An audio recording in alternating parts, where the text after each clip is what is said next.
ਅਸੀਂ ਕਰਨ ਲੱਗੇ ਹਾਂ ਜੀ 10ਵੀਂ ਜਮਾਤ ਦਾ ਗਣਿਤ ਦਾ ਅਭਿਆਸ 1.4। ਇਸ ਅਭਿਆਸ ਦੇ ਵਿੱਚ ਸਾਨੂੰ ਕੁੱਲ 3 ਤਰ੍ਹਾਂ ਦੇ ਪ੍ਰਸ਼ਨ ਮਿਲਣਗੇ।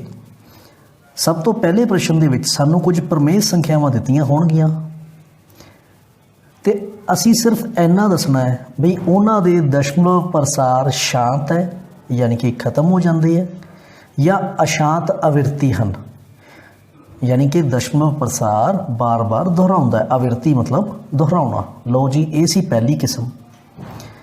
हुण प्रश्न ये पैदा होंदा है कि प्रमेय संख्यावां दे दशमलव रूप नूं बिना भाग करन तो किस तरह पता किया जाए।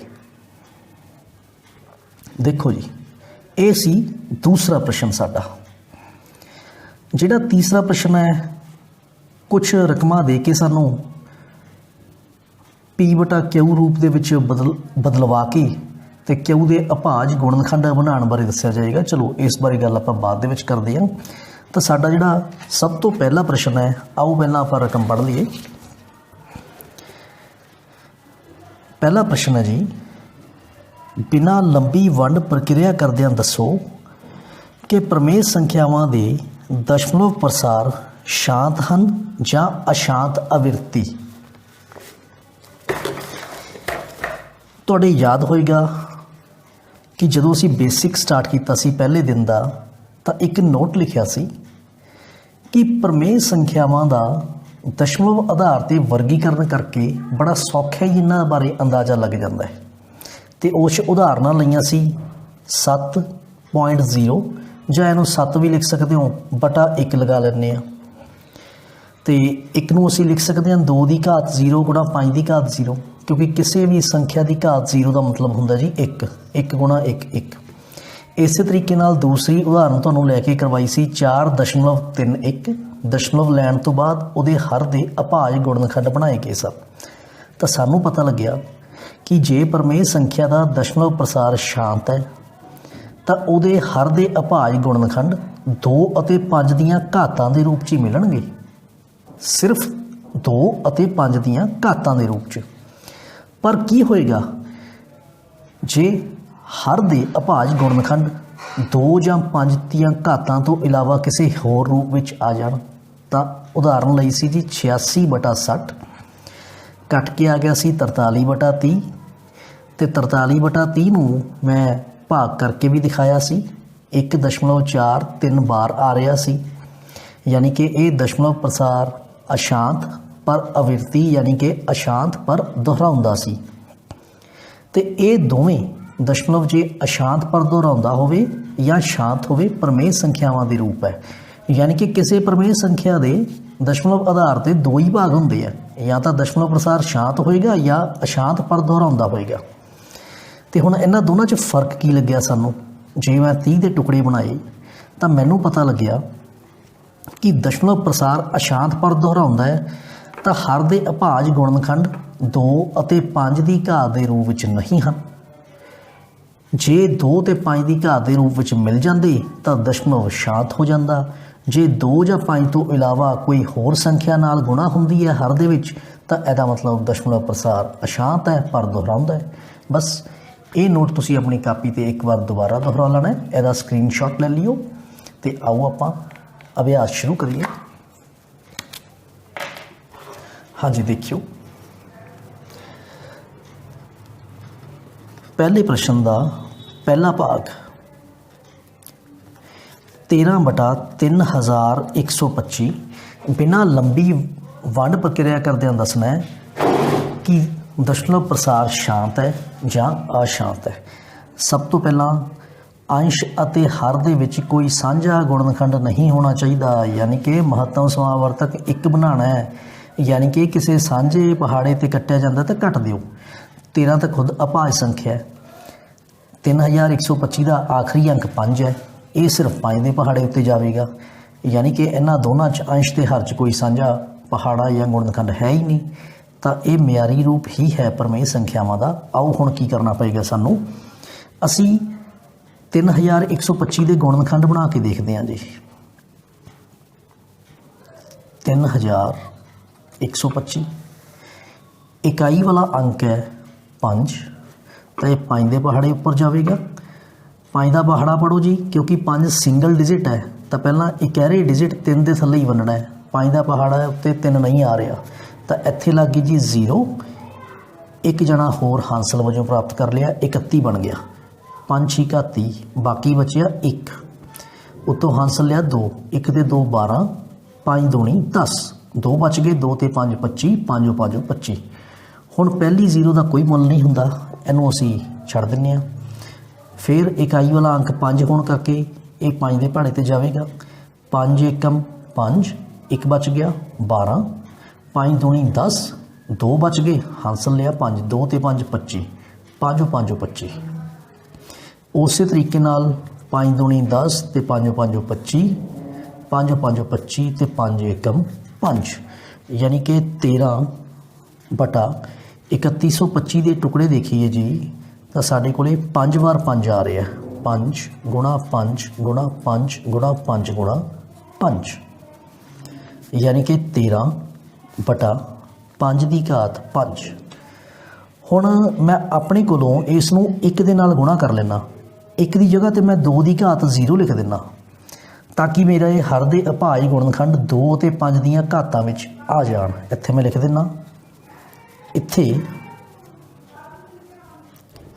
हर दे अभाज गुणनखंड 2 की घात m गुणा 5 की घात n दे रूप विच हन।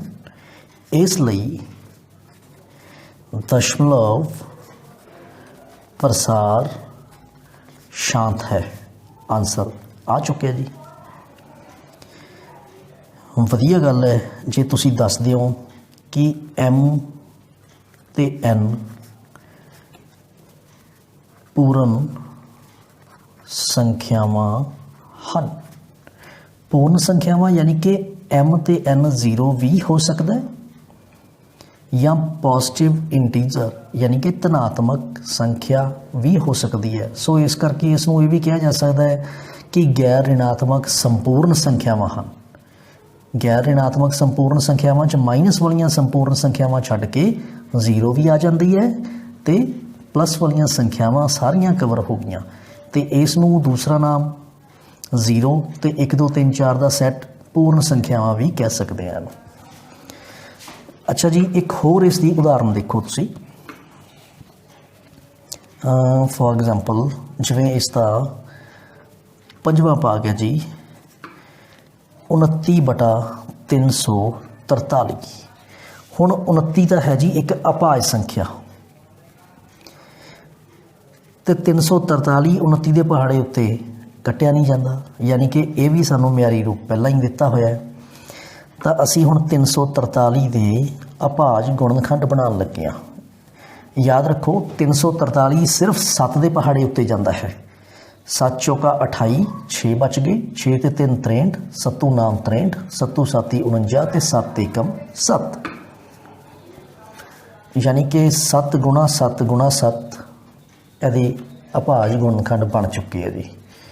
इसनूं इदां भी लिख सकदा मैं 29 बटा 7 की घात 3। हुण देखो जी 2 जां 5 की घातां इत्थे मौजूद नहीं हैं तो लिख दिंदे आ इत्थे हर दे अभाज गुणनखंड 2 की पावर m ते 5 की पावर n के रूप विच नहीं। इत्थे m, n पूर्ण संख्यावां हन, इस करके दशमलव अशांत आवर्ती है। आओ इसकी एक उदाहरण होर देखते हैं आप।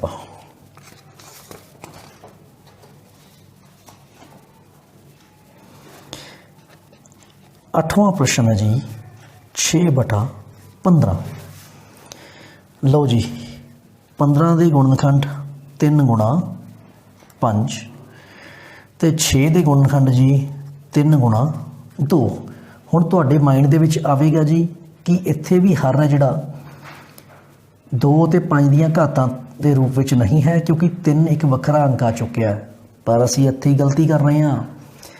ਮੈਂ ਗੱਲ ਕੀਤੀ ਸੀ ਕਿ ਸਾਡੇ ਕੋਲੇ ਪ੍ਰਮੇय ਸੰਖਿਆ ਦਾ ਮਿਆਰੀ ਰੂਪ ਹੋਣਾ ਚਾਹੀਦਾ ਹੈ, ਯਾਨੀ ਕਿ ਸਾਂਝੇ ਪਹਾੜੇ ਤੇ ਕੱਟ ਦਿਓ, ਤਾਂ ਇਹ ਕੱਟ ਕੇ ਰਹਿ ਗਿਆ ਸਿਰਫ 2/5। ਸੋ ਇਸ ਕਰਕੇ ਜੇ ਤੁਸੀਂ ਇਹਨੂੰ ਇੱਥੇ ਨਹੀਂ ਕੱਟਣਾ ਚਾਹੁੰਦੇ ਤਾਂ ਤੁਸੀਂ ਸਿੱਧਾ ਹੀ ਰਕਮ ਨੂੰ ਕੱਟ ਕੇ ਲਿਖੋ। ਕਿਸ ਤਰ੍ਹਾਂ, ਆਓ ਦੁਬਾਰਾ ਦੇਖੀਏ। 6/15 3 ਦੇ ਪਹਾੜੇ ਤੇ ਗਿਆ, 3 ਦੂਣੀ 6, 3 5 15, 2/5। ਇਸ ਨੂੰ ਲਿਖੋ ਜੀ 2 ਦੀ ਘਾਤ 0 ਗੁਣਾ 5 ਦੀ ਘਾਤ 1। ਹੁਣ ਕੀ ਲਿਖੀਏ ਜੀ, ਇੱਥੇ ਹਰ ਦੇ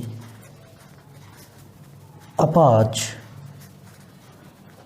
ਗੁਣਨਖੰਡ 2 ਦੀ ਪਾਵਰ m ਤੇ 5 ਦੀ ਪਾਵਰ n ਦੇ ਰੂਪ ਵਿੱਚ ਹਨ। ਇਸ ਲਈ ਦਸ਼ਮਲਵ ਸ਼ਾਂਤ ਹੈ। ਤੁਹਾਡਾ ਆਨਸਰ ਆ ਚੁੱਕਿਆ ਹੈ। ਵਧੀਆ ਗੱਲ ਹੈ ਜੀ। ਇੱਥੇ ਲਿਖ ਦੋ ਕਿ m, n ਪੂਰਨ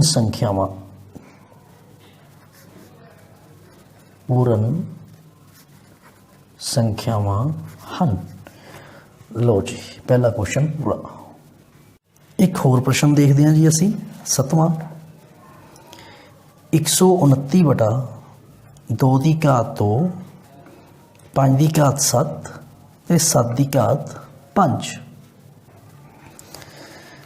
ਹੁਣ ਨੋਟ ਕਰੋ, ਕਿਸੇ ਸਾਂਝੇ ਪਹਾੜੇ ਦੇ ਉੱਤੇ 7 ਦੇ ਪਹਾੜੇ ਤੇ ਆ ਨਹੀਂ ਕੱਟਿਆ ਜਾਂਦਾ, 5 ਤੇ ਵੀ ਨਹੀਂ ਕੱਟਿਆ ਜਾਂਦਾ, 2 ਤੇ ਵੀ ਨਹੀਂ ਕੱਟਿਆ ਜਾਂਦਾ, ਯਾਨੀ ਕਿ ਇਹ ਮਿਆਰੀ ਰੂਪ ਤਾਂ ਪਹਿਲਾਂ ਹੀ ਦਿੱਤਾ ਹੋਇਆ ਹੈ। ਜੇ ਸਾਡੇ ਕੋਲੇ 7 ਦੀ ਘਾਤ 5 ਨਾ ਹੁੰਦਾ ਤਾਂ ਸਿਰਫ ਹਰ ਦੇ ਅਭਾਜ ਗੁਣਨਖੰਡਾਂ 'ਚ 2 ਤੇ 5 ਦੀਆਂ ਘਾਤਾਂ ਰਹਿ ਜਾਂਦੀਆਂ, ਤਾਂ ਦਸ਼ਮਲਵ ਪ੍ਰਸਾਰ ਬਣ ਜਾਂਦਾ ਸ਼ਾਂਤ। ਪਰ ਹੁਣ ਸਾਡੇ ਕੋਲੇ ਹੋਇਆ ਕੀ, 2 ਅਤੇ 5 ਤੋਂ ਇਲਾਵਾ ਇੱਕ ਹੋਰ ਸੰਖਿਆ 7 ਵੀ ਮੌਜੂਦ ਹੈ। ਸੋ ਇਸ ਦਾ ਹਰ 2 ਦੀ ਪਾਵਰ m ਗੁਣਾ 5 ਦੀ ਪਾਵਰ n ਦੇ ਰੂਪ ਵਿੱਚ ਨਹੀਂ ਹੈ। ਆਓ ਲਿਖ ਦਈਏ, ਇੱਥੇ ਹਰ ਦੇ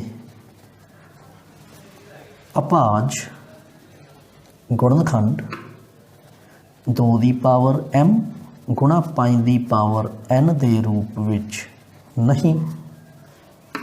ਇਸ ਕਰਕੇ ਦਸ਼ਮਲਵ ਅਸ਼ਾਂਤ ਆਵਰਤੀ ਹੈ।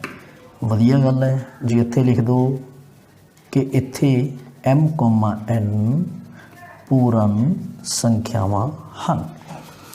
ਇਸ ਦੇ ਨਾਲ ਅਸੀਂ ਸ਼ੁਰੂ ਕਰਦੇ ਹਾਂ ਜੀ ਸਾਡਾ ਦੂਸਰਾ ਪ੍ਰਸ਼ਨ। ਅੱਛਾ, ਦੂਸਰੇ ਪ੍ਰਸ਼ਨ ਦੀ ਸਾਡੀ ਰਕਮ ਕੀ ਹੈ? ਦੂਸਰੇ ਪ੍ਰਸ਼ਨ 'ਚ ਕਿਹਾ ਹੈ ਕਿ ਉੱਪਰ ਦਿੱਤੇ ਪ੍ਰਸ਼ਨ ਦੇ ਉਹਨਾਂ ਪ੍ਰਮੇय ਸੰਖਿਆਵਾਂ ਦੇ ਦਸ਼ਮਲਵ ਵਿਸਤਾਰ ਲਿਖੋ ਜੋ ਸ਼ਾਂਤ ਹਨ। ਉੱਪਰਲੇ ਪ੍ਰਸ਼ਨ 'ਚੋਂ ਸ਼ਾਂਤ ਦਸ਼ਮਲਵ ਵਾਲੀਆਂ ਸੰਖਿਆਵਾਂ ਲੱਭ ਕੇ ਜਿਹੜੇ ਦਸ਼ਮਲਵ ਵਿਸਤਾਰ ਸ਼ਾਂਤ ਹੈ ਉਹ ਲਿਖ ਦੇਣੇ ਹੈ। ਭਾਗ ਤਾਂ ਅਸੀਂ ਪਹਿਲਾਂ ਵੀ ਨਹੀਂ ਕੀਤੀ, ਤੇ ਆਓ ਬਿਨਾਂ ਭਾਗ ਤੋਂ ਕਿਸ ਤਰ੍ਹਾਂ ਕਰਨਾ ਹੈ ਕੁਐਸਚਨ ਹੁਣ ਦੇਖੀਏ। ਲਓ ਜੀ, ਤਾਂ ਸਪੋਜ਼ ਕਰੋ ਆਹ ਦੂਸਰਾ ਪ੍ਰਸ਼ਨ ਹੈ, ਉਹਦਾ ਪਹਿਲਾ ਭਾਗ ਦੂਸਰੇ ਦਾ ਪਹਿਲਾ। ਸੇਮ ਇੱਥੋਂ ਤੱਕ ਦਸ਼ਮਲਵ ਪ੍ਰਸਾਰ ਸ਼ਾਂਤ ਹੈ, ਅਸੀਂ ਟੁਕੜੇ ਬਣਾ ਕੇ ਦਿਖਾਤੇ। ਜੇ ਹੁਣ ਦਸ਼ਮਲਵ ਪ੍ਰਸਾਰ ਸ਼ਾਂਤ ਹੈ ਤਾਂ ਅਸੀਂ ਦਸ਼ਮਲਵ ਵਿੱਚ ਪ੍ਰਾਪਤ ਕਿਸ ਤਰ੍ਹਾਂ ਕਰਾਂਗੇ ਜੀ ਨੰਬਰ ਨੂੰ? ਦੇਖੋ, 13/3125, 13 ਇਸ ਦੇ ਟੁਕੜੇ ਦੇਖੋ ਜੀ, ਮੇਰੇ ਕੋਲ ਆਏ ਸੀ 5 ਗੁਣਾ 5 ਗੁਣਾ 5 ਗੁਣਾ 5 ਗੁਣਾ 5, 5 ਵਾਰ 5 ਆਇਆ ਸੀ ਮੇਰੇ ਕੋਲ। ਤਾਂ ਮੈਂ ਹੁਣ ਕੀ ਕਰਾਂਗਾ ਜੀ, 13 ਦਸ਼ਮਲਵ ਤਾਂ ਮਿਲਦਾ ਹੈ ਜੇ ਹਰ ਦੇ ਵਿੱਚ 10 ਦੀਆਂ ਘਾਤਾਂ ਮੌਜੂਦ ਹੋਣ। 10 ਤਾਂ ਬਣਦਾ ਹੈ ਜੇ 2 ਤੇ 5 ਦੀ ਗੁਣਾ ਕੀਤੀ ਹੋਵੇ। ਤਾਂ ਹਰ ਦੇ ਵਿੱਚ ਪੇਅਰਿੰਗ ਕਰਨ ਲੱਗੇ ਹਾਂ ਜੀ।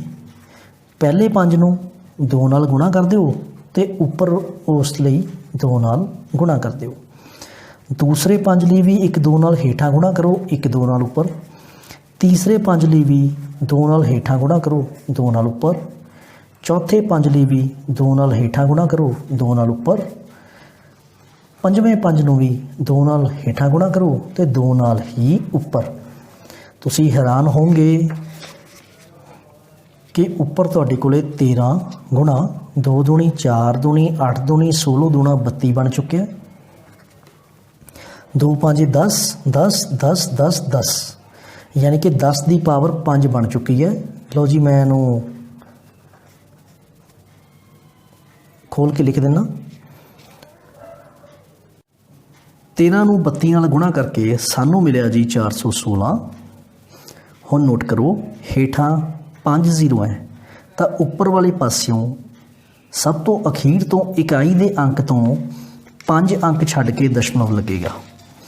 3 अंक साडे कोले पहला मौजूद है 6 1 4 6 1 4 2 असी अपने कोलों 0 लगा दिंने आ ते आ इत्थे लग गया जी दशमलव। हुण बैठ रहा दशमलव दे अगे 1 0 वैसे ही होर लगा दो तो तुहाडा आंसर प्राप्त हो गया। आओ असी एक प्रश्न होर देखते हैं। जिस तरह 6वां प्रश्न है 23 बटा 2 की पावर 3 ते 5 की पावर 2 विचकार गुणा का निशान लगा देने। हुण सब तो पहला तो इसके दशमलव प्रसार बारे दसीए भी ये की है। आओ देखिए इत्थे हर दे अभाज गुणनखंड 2 की पावर m गुणा 5 की पावर n ਦੇ रूप विच ਹਨ। इस करके दशमलव प्रसार शांत है। हुण दशमलव प्रसार शांत है तो दशमलव च बदल के भी दिखा दीए तो रकम असी दोबारा लिखते हैं जी 23 बटा 2 की पावर 3 गुणा 5 की पावर 2। हुण थोड़ा ध्यान दियो जी मैं पेयरिंग करन लगा। हुण पेयरिंग कीती है जी 2 की घात 3 है दूआ हर दे विच 3 बार गुणा 5 की घात 2 है तो 2 बार 5 गुणा करना जी। पहला पांजा इस पहले दूए नाल दूसरा पांजा इस दूसरे दूए नाल ते आ पेयरिंग हो चुकी है जी इन्हां दी। हुण एक दूआ फालतू बच रहा है तो अपने कोलों 5 नाल हेठां गुणा ते 5 नाल उपर गुणा ये बैलेंस हो चुके है। 23 पांजा 115 2 5 10 2 5 10 ते 2 5 10 10 नूं 3 बार गुणा करोगे जी 1000 प्राप्त होया। हेठां 3 0 है तो उपर इकाई वाले अंक तो 3 अंक छड्ड के दशमलव लग जाएगा तो अगे 0। ये तुहाडा आंसर आ चुका है। हुण तीसरा प्रश्न है जी जिहदे विच कुछ वास्तविक संख्यावां दर्शाइयां ते प्रश्न पूछिया भी तुसी दसना है नंबर 1 ये संख्या प्रमेय है या नहीं। पहला भाग भी प्रमेय संख्या है या नहीं सिर्फ दसना है। दूसरा भाग जे ये प्रमेय संख्या है अते पी बटा क्यू के रूप की है तो क्यू के अभाज गुणनखंडां बारे तुसी कुछ दसना है। आओ देखिए तो सब तो पहली रकम लिख ली जी। दशमलव विस्तार किस तरह का है शांत क्योंकि खत्म हो चुके हैं। लिख दो दशमलव विस्तार शांत है इस करके प्रमेय संख्या है। ये आ गया थोड़ा पहला उत्तर। हुण दूसरा उत्तर इसनूं पी बटा क्यू रूप च लिखना है। उस लिए देखो जी की करना पएगा मैनू दशमलव गायब करना पएगा। दशमलव उड़ाओ हेठां 1 दशमलव की जगह ते जिन्ने पिछे अंक है गिण के ओनियां 0 सिफर लगा दित्तियां जी। ये पी बटा क्यू रूप मिल चुके हैं। हुण अभाज गुणनखंड बनाने हैं तो सौखा ढंग तो यह है जी इस 9 सिफर है 9 0 है तो 10 की घात 9 लिख दो। इनू लिखो जी 2 गुणा 5 10 के टुकड़े इत्थे हर क्यू दे अभाज